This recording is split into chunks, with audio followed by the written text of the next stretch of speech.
Hello everyone, আমার নতুন একটি ভিডিওতে অনেক অনেক ওয়েলকাম। আশা করি তোমরা সবাই খুব ভালো আছো। আজকে আমি তোমাদেরকে দেখাবো অমৃতসরের আরেকটি ফেমাস মন্দির, দুর্গিয়ানা মন্দির।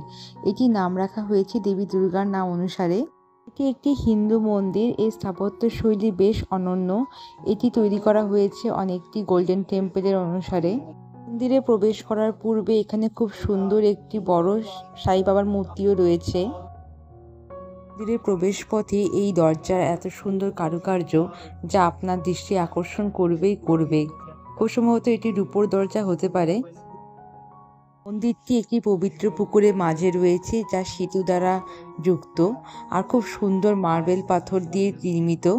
আর এটি একদম সোনার মোড়কে তৈরি, ঠিক যেন স্বর্ণ মন্দিরের আদলেই।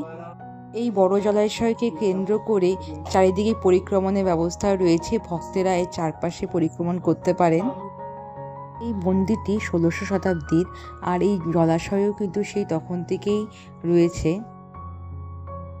এই মন্দিরের গম্বুজ ও দেওয়াল সোনার শিট দিয়ে তৈরি, একদম সোনার মোড়কে ঢাকা, ঠিক যেন গোল্ডেন টেম্পলের মতনই।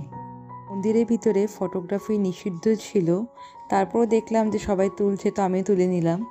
মূলত দেবী দুর্গার উৎসর্গকৃত, কিন্তু এখানে মাতা লক্ষ্মী ও বিষ্ণু দেবতার মূর্তি রয়েছে এবং তাদেরও পূজা করা হয়। এখানে নবরাত্রি ও দশেরাতে খুব জাঁকজমকপূর্ণভাবে পুজো ও উৎসব পালন করা হয়ে থাকে।